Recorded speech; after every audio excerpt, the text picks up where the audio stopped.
Namaskar and welcome to this exciting new episode of Sattology Debunking Mythology. And thank you all the viewers for liking our shows. We crossed 750,000 views yesterday. And so it's a big achievement for a show like ours, which is a little bit based on science research and history, and also more on facts and debunking mythology. Today, I have a very, very special guest, a great friend, and a wonderful researcher who is producing amazing research on the ancient scientific background of our scriptures. So, without delay, let us welcome Shri Rupa Bhaty. Namaskar, Rupa ji. Namaste, Aditya ji. Namaste. So, Finally, we are onto your channel for your channel on myths and mythology and what can be a satta, that is Sattology. Satta comes from Satya, and that has an authority of speaking. So Satta, like Bhu Sattayam. Today we are like hacking your your theme and talking. it's all Must be very interesting today, and I would like to hear your views on how you approached on myths and how you got into this and why you created this platform. So first, I would be interviewing you, in fact, today. no, What it's made you inspired? Who inspired you to do this? first of all, thank you. And I'd like to correct one misconception. This channel belongs to you as much as to us, all of us. It's our channel collectively. And secondly, which you asked me a very good question about Sat. Sat is the dhatu, and you are well versed in Sanskrit yourself.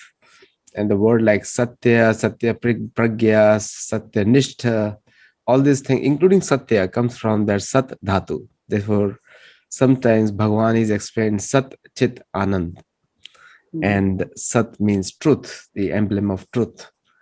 And so when I was so I read by Prabhupada once wrote about in one purport that how mythology has been specifically created to undermine Vedic literatures. And so then I went into the etymology of mythology. And when I went into the etymology, I saw that it's made up of two words, because logos is a Latin word which is used against many things: endocrinology, radiology, or biology, and Correct. it's like astrology, all these things are there. So the logos word means science or study, and myth is a Sanskrit word. It was not there before 1815 or 1834. I saw the first usage in 1844, but before some papers had used it. The word myth, it means, you all know, lie. Mithya word comes from myth dhatu, and mythology. So they combined a Sanskrit root letter with logos, because you can only create sandhi between two words or even in English etymology, you can join two words only at the roots. Definitely. So That is Latin also. Yes. so they had Greek also. Greek also, right? So like India, the word India comes from Indu, Indu Mahasagar, and then the Indya. That's what Greeks used to call it. And so I had to add a T, because when you speak in Sanskrit, it says Satta. Sat, like you just said, Satya. It becomes half Satya and T. Satta. Sat. So I had to add additional T in according to Sanskrit, as well as according to English etymology. Also, I had to add T, because I had to emphasize on the T. So Sattology. It begins Sattology, means science of truth or study of truth. And so it becomes a true antonym of mythology. Thank you for asking that great question. Sometimes it's important. Definitely, it is very important. So, something which we are into a dilemma, in a kind of a dilemma, we are always there. That why we are reading the scriptures, what underpinnings are there, so what can we learn from that? Many of my colleagues ask that whatever you're doing, if you are taking Brihadrat to 35,000 BC or Rigveda to 50,000 plus BC, what can it make a difference in today's lifetime? So it's something very similar to what the anthropology sciences or what archaeology sciences are. So we always want to go back to the time to find out ourselves, what our origins were, how we came up, and how we came up with these grand ideas of stories and language. First of all, language, because we want to communicate. But the similar thing is that without communication, also we could have lived. But the communication is the key for the humans, and the kind of communications they were doing with the help of language, it was very much necessary to keep those information intact in these kind of stories. And that is why from the time immemorial, of from different language, maybe from the hand language of, if we go back to the myth of creation, so you will find that with the hand languages must have been come to the generations, and once they started speaking with the help of language, they formed a kind of database of those stories which came down to us. And it was such a long period of time in between that we lost many thin lines in between, Connections. and that connections were lost, and they become deities and theos and gods and whatnot, creatures, celestial beings, so many things. And that came to us in that form because that was not the scientific world like we have today. We have everything named scientifically. We can name things, Right. but in those times it was not possible. So with those little words, they have to like communicate to us, to the coming generations. Yeah. And that is why it became myth, because something which was kind of an assumption, which we think that those were assumptions, but it might have been something very true, like in the case of Yes. Brihadrat only. He is Yeah. seeing the receding of oceans. So, in a kind of person like us, people like us who don't know this myth of receding of flood, waters, we will assume it as a myth, since the other signs are also not corroborating that. So suddenly a science comes up with the receding of ocean and static levels. We start connecting those myths with the facts, and suddenly it appears more scientific and more true. True.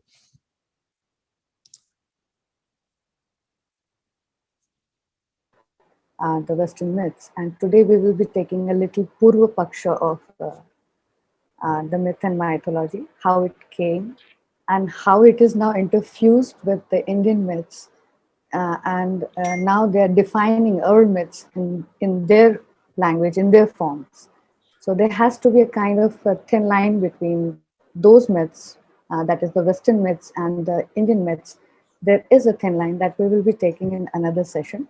But today I will be doing only a Purva Paksha, how these philosophies of myths and mythologies came about. Right. So one of the things which really broke my heart when the Indians used to call Ramayana Mahabharata as mythology. British and the Europeans calling it mythology, I can understand because they have a vested interest in promoting their faith.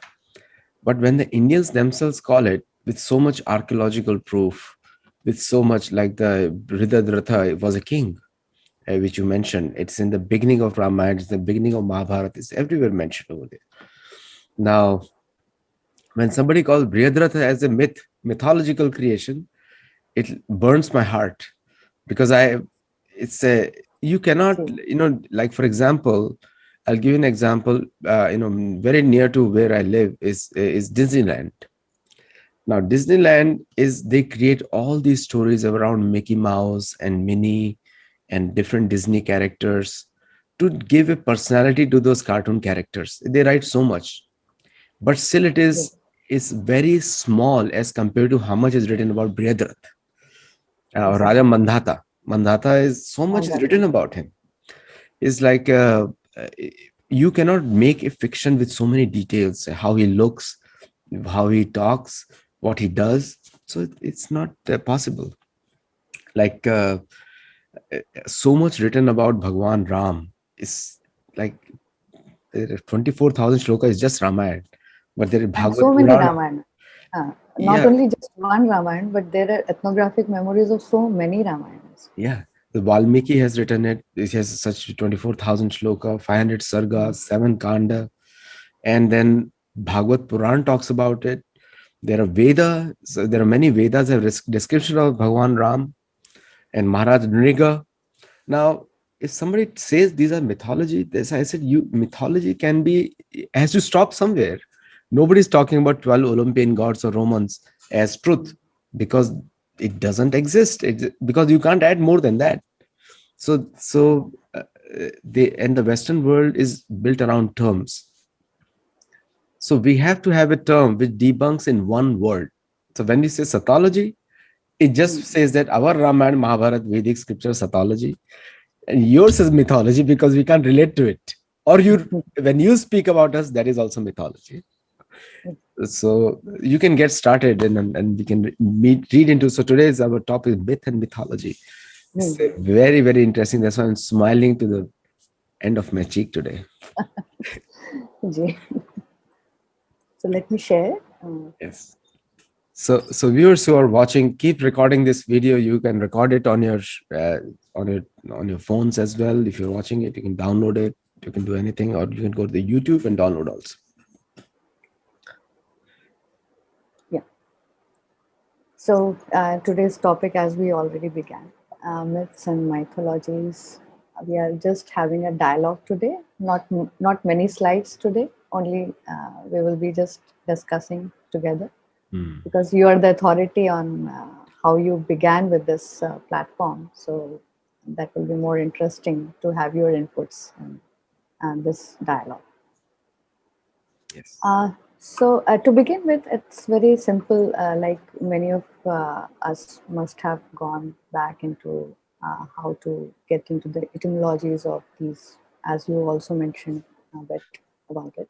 Actually, myth So, is from Sanskrit word. Ma, chota e ki matra and tha.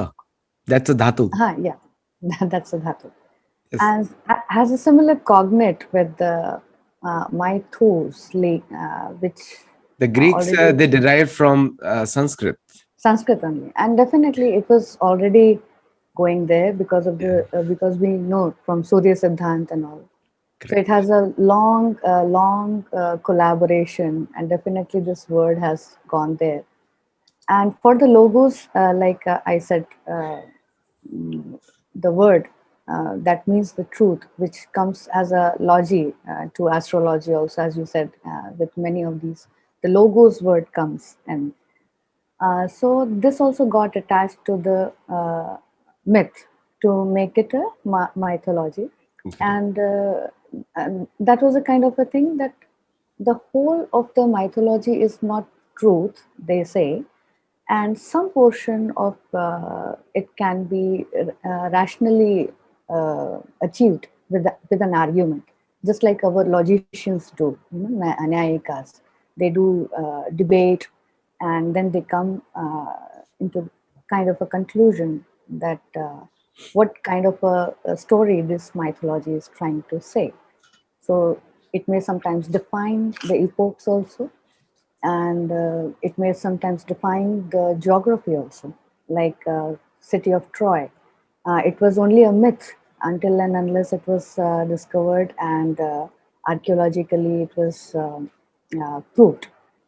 So this is how the science, with the help of the science, new sciences, that is the archaeology, anthropology, and all these sciences, they procure some kind of a truth from those myths. So these are memories, actually, and a kind of remembrance that we, in our Sanskrit terms, we know it as smriti and shrutis. So very similar to that is myth and mythologies. So myth comes from the Greek word mythos, as you said, which means the word as an authoritative pronouncement. It means kind of a pronouncement that should not look for any proof. Whatever is said has to be uh, embraced as it is. So it never looks for proof. But then, after some times, these myths stood in opposition, which the sophists, the Greek sophists, were the first to point out, and then they introduced logos.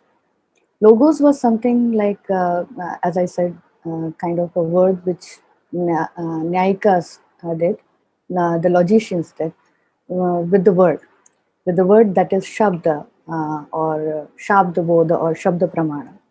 So they played with that and they tried to establish those myths or those words with the help of the rational argument.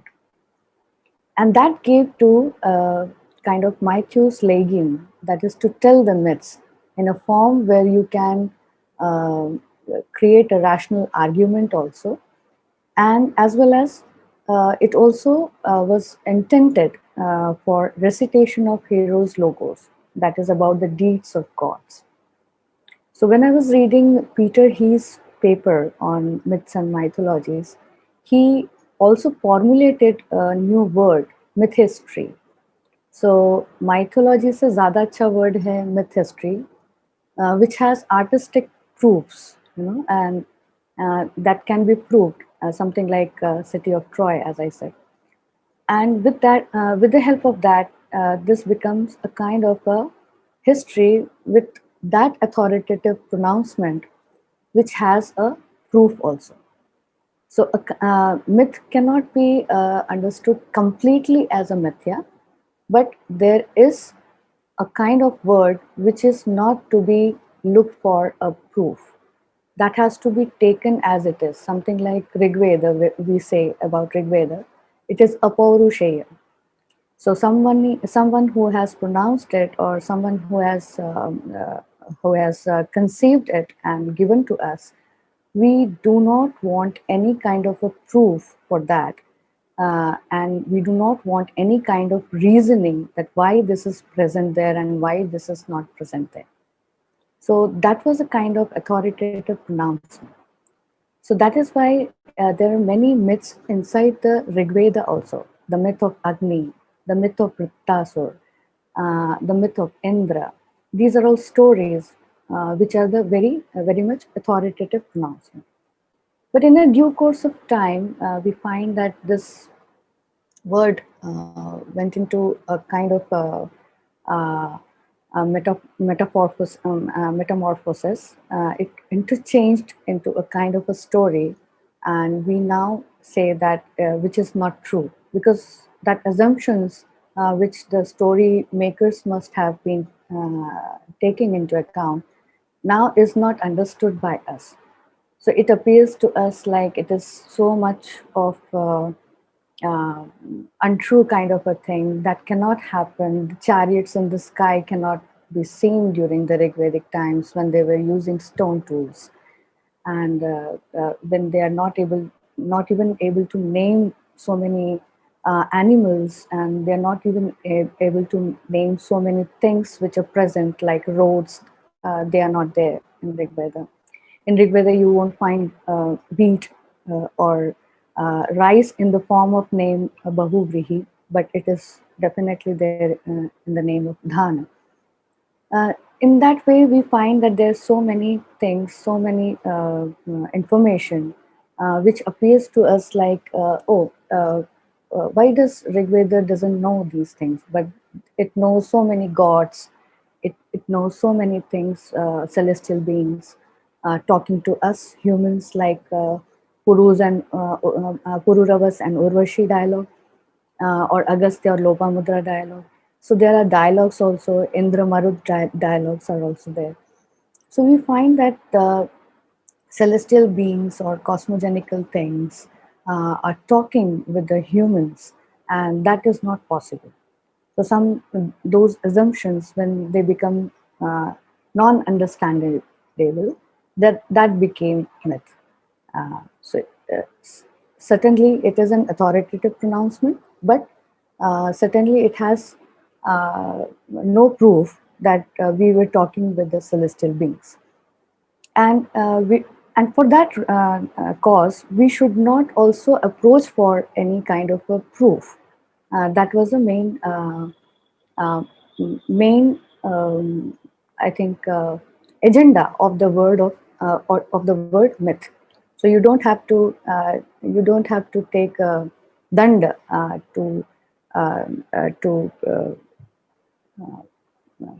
to get a proof out of that Rigveda was Rigveda or Rigvedic myths are something that is a matter of debate, kind of a thing. That is an authoritative pronouncement, and we should not look for kind of proof. The same thing happened with the other myths also, where we find that all the thin lines were going here and there. So I hope now people will understand the myth is not exactly completely an untrue story or untrue tellings, but it has a portion of truth there, which are assumptions which are not understood by us. The only gap is that it is not understood by us, and since it is there as a knowledge to us, it should not be questioned much. And until and unless we find some proof of that, that has to remain there. In the due course of time, if we find some kind of a proof to append with, then we can go ahead with something like Brihadratha myth that I tried to decode, something like Agastya Vindyalo that I tried to decode, and then I was successful in decoding them. So these are the things that in Indian myths it became very interesting. Um, in the Rig Veda also, or in the Brahmanas also, Upanishads also, that were retained exactly the same form when they were conceived or created, and that is the beauty. Because of that retention, now we are able to like decipher it. अगर उसमें कुछ भी फेरफार हो जाता है, if that was mitigated, if that was polluted with the other thoughts, coming thoughts, or the generational thoughts, if that would have got polluted, we wouldn't have been able to like decipher these things. These are very interesting to understand that that is why it was made very important to know that it should be an authoritative pronouncement, and it should not be um, इनके साथ छेड़छाड़ नहीं करनी चाहिए. It should not be polluted. It should not be uh, it should not be I think changed, must be a better word. It should not be changed. It should be retained as it is, and with the help of saying that a Paurusheya or something like that, we were able to uh, uh, uh, we were able to contain that knowledge as it is till to this day. So otherwise, I would not have been able to decode the Brihadratha incident for 35,000 BC. I would not have been able to decipher Agastya Vindyalo. It was next to impossible to do that if some kind of changes were made in those stories. So next, so what kind of an imagery we have in our mind about the myths and mythologies? So that is something very interesting. There are many writers who have written from 18th to 19th century BC. They found these things, and I'm just pointing them out. One is the divinized form of the early history. So many divinities came in. And if I talk about the Greek mythology or Roman mythology, as you said, that they didn't go beyond their 12 kind of theos. And something very interesting is that those myths can be defined as any set of unexamined assumptions. So what does this mean? That means that it is open for debate.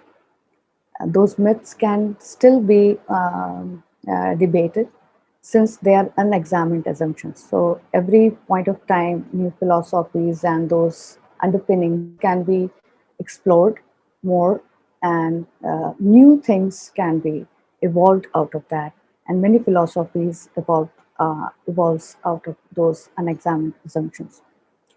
Due to the today's science, Carl Otto Müller and all those people during the late 18th century and 19th century, they found that the factual history is somewhat interfused with the unexamined assumptions. So that is very interesting that suddenly the factual history also appears, and they try to find out whether there was some kind of truth in these mythologies, and then they started sharpening off the factual history and the unexamined assumptions, and now they were trying to get into the knowledge. They were going towards those knowledge which is there in the myths with the rational uh, logician way. They found that myth to be very much a symbol of infinite. They found many philosophical underpinnings. There are so many fear bond or some kind of moral and moral philosophical underpinnings in those myths. Then they found that expression of something real and valid. That is not completely untrue. The myth has the expression of something which is very real and valid. And uh, Carl Otto only found that the product of people, that is, objectification of the experience of cosmic and human life. Then they also found that ethnopsychology is also involved in myth.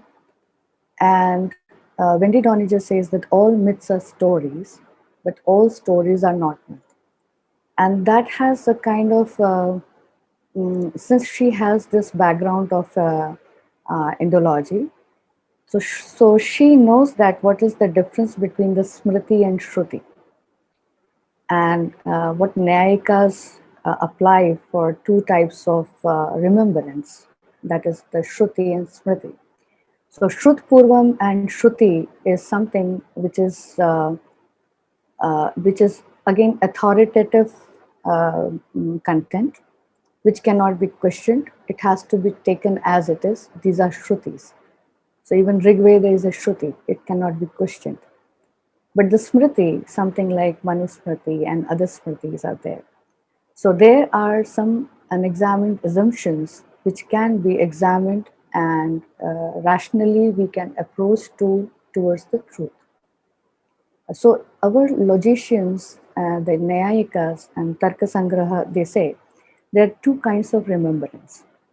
So one is true and one is untrue. So the true part is the Shruti, and the untrue part is the Smriti. Even in Smriti, there are two kinds. So they have completely branched out and bifurcated the whole phenomena of reaching the truth. So in the same way, the sophist found the logos where they could rationalize the and produce an artistic proofs to all these assumptions. So the similar kind of Nyayikas, what we were doing here in India, the similar kind of uh, treatment was going on in the Greek world also parallelly during the same time. So In this paper of Baumgartner, I found that they kind of divided the myths into different sections to understand more, and that is the origin myth, which is present in Rigveda also.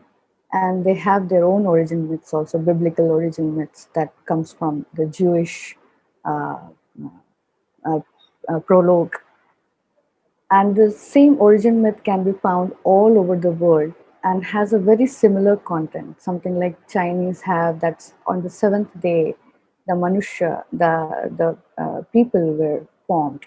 Before that, the animals were getting formed. In a more precise and more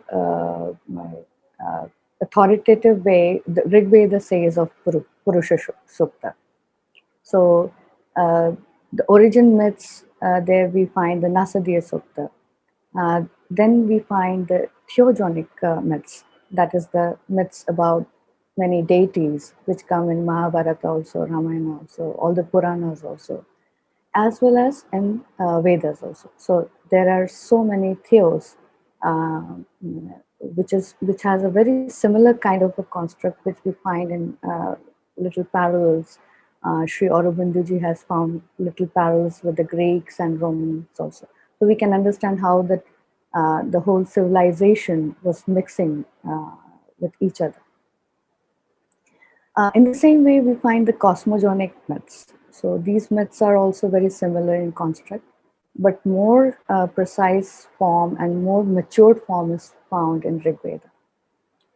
Then anthropogenic myths are also there, and the astral myths, that is all over the world. Something like hair in the moon is very much similar myth all over the world, and apart from that, the Jupiter, the Saturn, and other planetary myths are also found all over the world.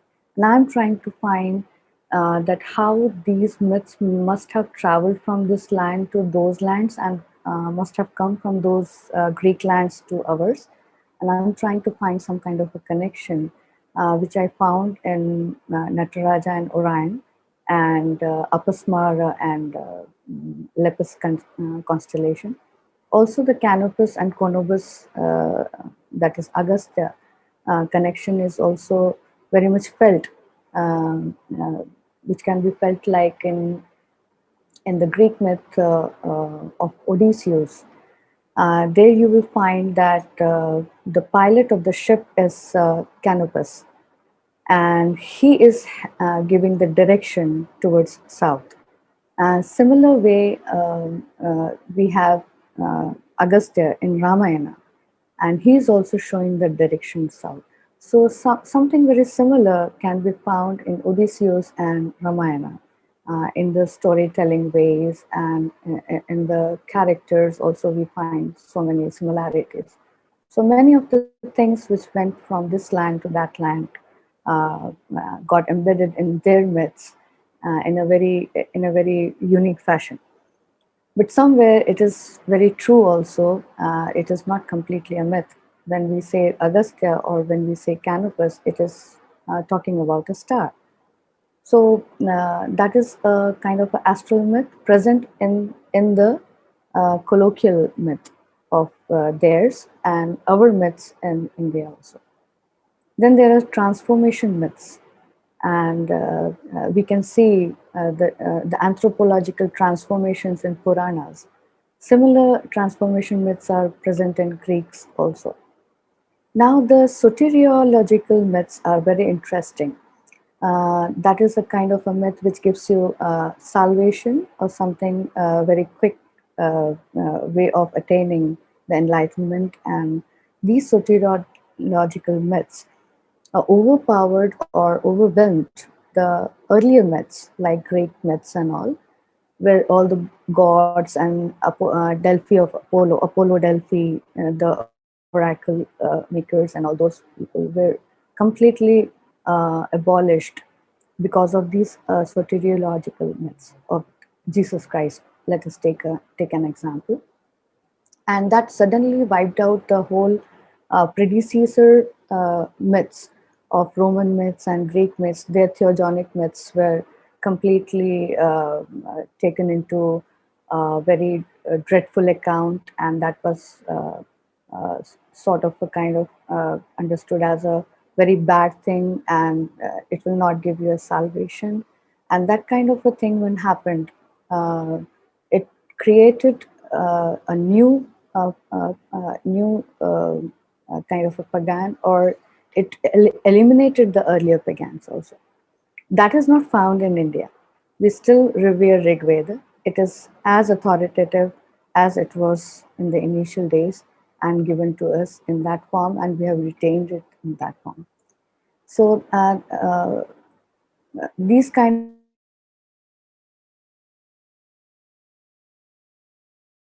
abolish, or they completely eliminate the kind of science that was going in those times. Then there is eschatological myths. That means that is the end of the world. So this is also a very interesting and unique thing, which is much present in Indian context also. Like at the end of the time, Ashwatthama will become Vyasa, next Vyasa, or something like Kalki Avatar. It will come and it will give salvation to the whole world, and it will bring truth again. Dharma will be redefined.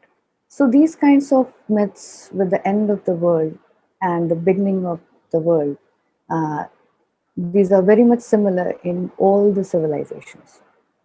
So it's very interesting to understand that how these came up and how these overwhelmed our psyche and why we need these myths. So, in my opinion, it is something like a background knowledge that needs that gives a stability uh, to a person's existence. So, because of that, I think myth and mythologies are so much important, uh, whether they are deciphered, whether they are not deciphered. But they are something of a kind that you're lying down on a cushion that gives you a rest. That is something you're standing with the help of gravity on the ground. So it is a gravity kind of a thing, which gives you stability to move on, because there is something in the background. You have come from something, and now you are going towards something. So, uh, so that is why these myths are very much important in our lives, and that is the thing which makes human being different from animals. So this storytelling, background knowledge, or keeping a record of an epoch in the form of a story was something very unique with the humans, and that what makes them human, in fact. So today I will discuss a very small portion that I already discussed with you. Uh, Divinized form of early history. What is myth? It is a divinized form of early history until and unless that assumption is being understood and deciphered or decoded. So, such early history or memory in the form of stories which has lost the thin line between divinities, humans, and geographies. For example, Greek mythology, as I said, Canopus, a ship's pilot in Ulysses, King Milanos, and the city of Troy, that was lost and was thought as a mythical land, which is found and can be corroborated with the help of archaeology. Now gets a creation of thin line. Sometimes these myths create a thin line between them also. So sometimes thin line is abolished, sometimes thin lines are created. Even the assumptions get lost in the physicality of the story. So, for example, Indian mythology of Canopus crossing Vindhya. So, until now, we knew that it was a physical Agastya. So, the thin line between sage physical Agastya and the star Agastya was lost here. And that was a thin line that was created also, and it created completely a physical Agastya here. So that is something very interesting to understand how these myths without proof, when read or heard, makes a kind of a mythical understanding of the whole situation. And it appears like it is not true, it is just a story. Since no man, no human being, or no sage can prostrate any mountain. So those kind of myth got so much interwoven or interfused with the history that a new kind of a thing was created. So when this new kind of a thing, new kind of a story gets created, it becomes a myth. So here today I will end. We will discuss in the next part, in the posterior of this, that how Indian myths are different from the Western myths. You mentioned some authors which are not very popular, like Yes. they may be called Indologists, but generally, they have only created, they have vicious agenda. Like, see, the thing is, many Western scholars, in the name of Indology, they speak practically nonsense, and uh, and just because they're Indologist, and there might be some good about it, but the purpose, what is the purpose? That plays an important role. Uh, Actually, what happens, mm, Aditi ji, uh, they don't have the Indian background. That is the main problem here. Since they don't have the Indian background, or since they lack that cultural, there is a kind of cultural gap completely. So to embrace and to articulate or internalize Indian method of deducing proofs is very different in their perspective. So once they get into the kind of what kind of a nyay, or what kind of nyayikas used to uh, create a database to fight for the truth, or to deduce the truth. Once they get into that, I think they can be a very handy tool to us also. Somewhere or the other, that is the main lacking thing. And also their agendas, definitely the chairs have the Western chairs have different kind of agendas that is very much prevalent from 17th or 18th century, as Vishwadhluriji and uh, Mr. Bakchi, they have come up with the Nay science. They have discussed about it, that how vicious this whole cycle is about undermining all those Indian scriptures, even Gita. They didn't spare the Bhagavad Gita. So I agree with you that there is a vicious cycle that is still going on, and they tend to like divert many things from the actual factual something that can be observed, and they are completely blindfolded about that. yeah, they overdo it. And definitely they Wendy overdo. Doniger, Audrey Tushke, and many other their ilk. I'll call their ilk, and many of the famous Indian scholars. And I don't know whether they call them, like Romila Thapar. I mean, these their books should never be read. Wendy Doniger, Audrey Tushke, Romila Thapar, and their In ilk. fact, I would say they should be read and they should be rebuted. In fact, If there you has to be a kind of like Vishwadhluriji did. He took that audacity. He took that zeal to completely overthrow them, to completely make them naked in front of all of us. That what the agenda was actually from the 18th century. No, but they are so popular. I mean, they are in every single airport. They're in every single railway station. and they are sold. There's another guy called Devdutt Patnaik. He calls himself mythologist, and when you Ah, call yourself mythologist, why should I read your books? You admitted you're writing fake. uh, fake. and so they, when the ecosystem is so strong because of the left and ultra left, I would say, like they're so left, they are into the Pacific Ocean, and because my left side is Pacific Ocean right now. So they're into the middle of the Pacific Ocean, and their ecosystem is financially so rewarding. So when they get sold, Yeah. so the rebuttal which you're talking about, this author, nobody must have read him. You have read it, but very other people don't even know about this name. I heard it first time today.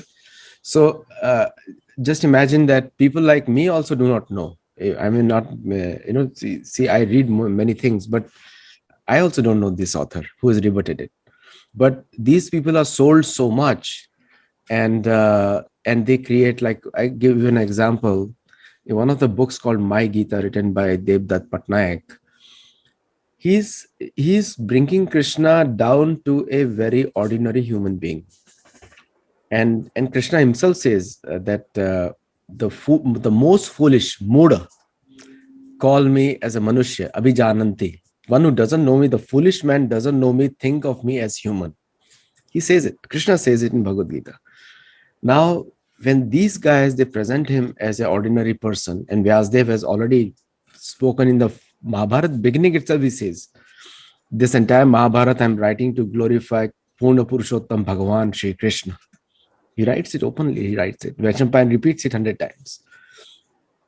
And so these kind of people, then what happens is they are playing into the hands of these Indologists who are out there to attack Sanatan Dharma. They are not saying that your Jayadratha was a great person. No, they outrightly reject. It's a mythology, it's a fake news, it was a created story, never Mm. existed. Now, Surya Okay. Siddhanta, the Surya Siddhanta, Mm. according to them, is some vague book written by a crazy man. There was no science. But if there was no science, then how could they so accurately calculate the movement of Agastya star? In earlier presentations, you have shown, Ji. we are using their references, and Canopus and Agastya Rishi, the Mm. star movement you were calculating. If they were not scientists, then how could they mathematically calculate that? A- a- Definitely. And therefore, these guys who create mythology or create doubts in the minds of, I would say, billions of Sanatan Dharma followers. Some people maybe in their name may be Christian or is Muslim, but they have big faith in these accurate scientific accuracy of Sanatan Dharma. They have, and those people get discredited. People who have faith and who think of it as a science, and they get discredited. So these authors, they purposely create mythology, and the purpose of mythology, we all know, is political. It's nothing to do Mhm. with academics. And you Exactly. and I may talk about academically, but these guys control the ecosystem. So Ji. they sell you have written, you are writing such good research, but nobody's reading you other than few people, maybe Mm. 100,000 people or 10,000 people. But these guys go to millions. They Exactly. write is a garbage with some beautiful diagrams. They call it, presentation doesn't mean accuracy. I can Mhm. present a lie as a beautiful presentation. It's a we have so many presenters, like the entire CNN is a presenter copy. So you can act out.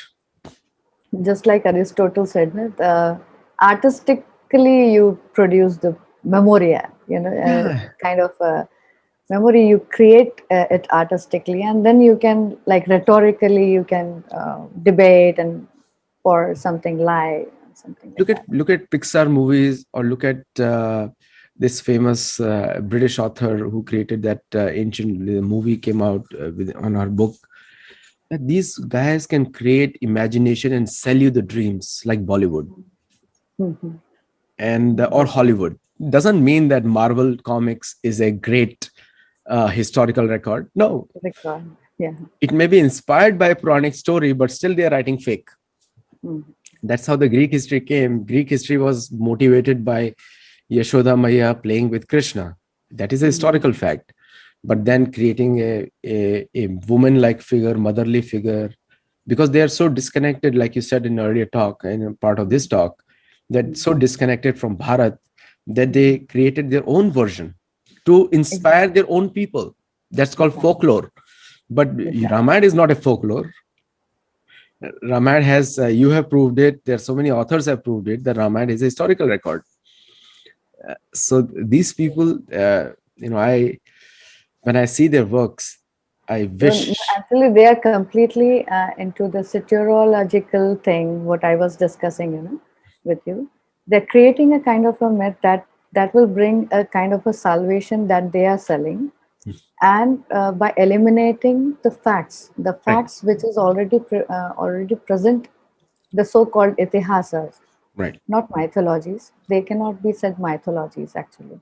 yeah, That is why I said that Peter Hayes created a new word, myth history, myth where history. myth, uh, where myth Look at that. cannot be questioned because that is an authoritative construct of the own story, but that is an actual history, and that should not be questioned. In fact, Again, that word is a mutually disconsonant also. Myth, discon. Uh, history. When history has to be itihas, it historical record. yes. And then again, so therefore we have to call it a new adjective. No, If you like. actually, they only created this myth as a story. Mm, Later on, some of the authors, in fact, research paper writers, researchers, they came up with the idea that myth is now completely metamorphosed into mithya, which was not actually, it was not like that. So mythos was something you have to tell that story. That is why the mythology came.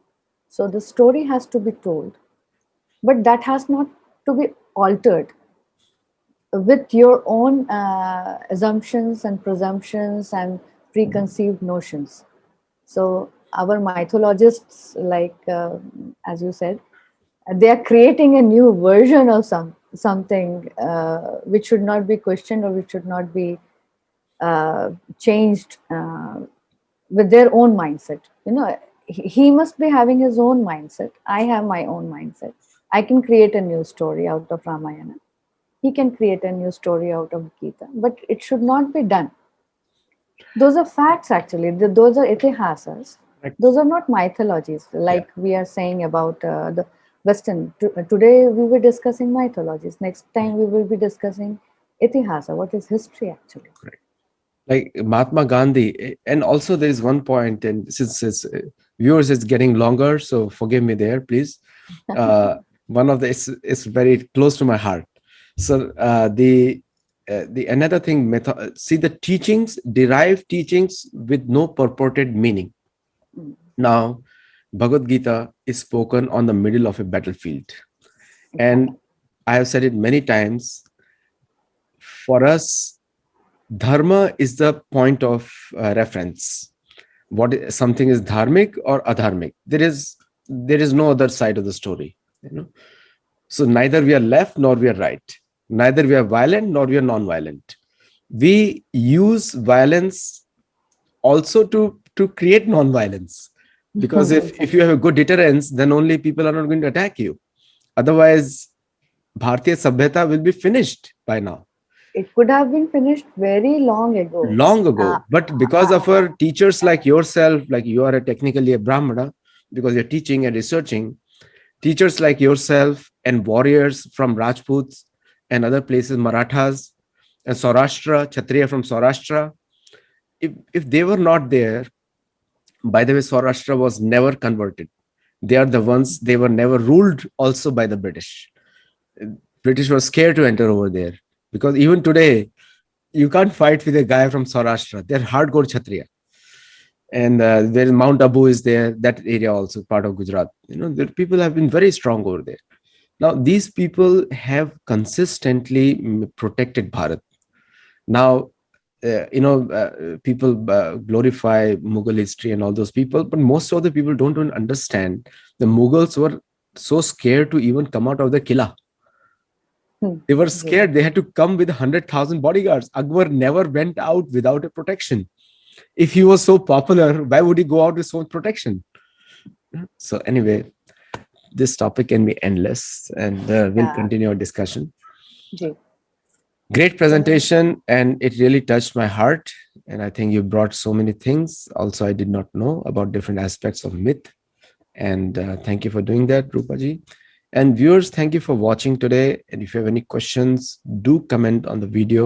This is one of the fantastic videos that we have. And do let us know your feedback.